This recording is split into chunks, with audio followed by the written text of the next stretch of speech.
కాకాని ఏ తప్పు చేయలేదా జగన్ రెడ్డి? అన్నీ తప్పుడు కేసులు పెట్టారా? వాట్సాప్లో ఒక క్లిప్పింగ్ ఫార్వర్డ్ చేస్తే మాజీ మంత్రిని అరెస్ట్ చేసి జైల్లో పెడతారా అని నువ్వు అంటున్నావా?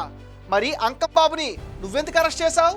రంగనాయకమ్మ మెసేజ్ ఫార్వర్డ్ చేస్తే అర్ధరాత్రి పోలీసులు అరెస్ట్ చేయలేదా? అక్రమంగా మైనింగ్ తవ్వేసి అవినీతికి పాల్పడితే జైలుకు పంపకూడదా? అక్రమంగా టోల్గేట్ పెట్టి వసూళ్లకు పాల్పడితే కేసు పెట్టకూడదా? ఎంపీ సంతకం ఫోర్జరీ చేస్తే అది తప్పు కాదా? ప్రభుత్వ భూ రికార్డులు తారుమారు చేస్తే అది నేరం కాదా? కనుపూరు చెరువులో మట్టి అక్రమ తవ్వకాలకు పాల్పడితే కేసు పెట్టకూడదా? ఎన్నికల్లో ఓటర్లను ప్రలోభ పెట్టేందుకు అక్రమంగా మద్యం డంప్ చేయటం తప్పు కాదా జగన్ రెడ్డి?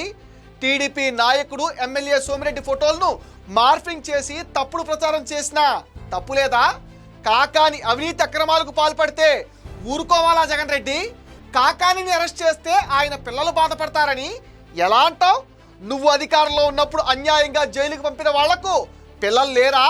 మీరు చేసిన పాపాల వల్లే కదా ప్రజలు మిమ్మల్ని చీకొట్టింది.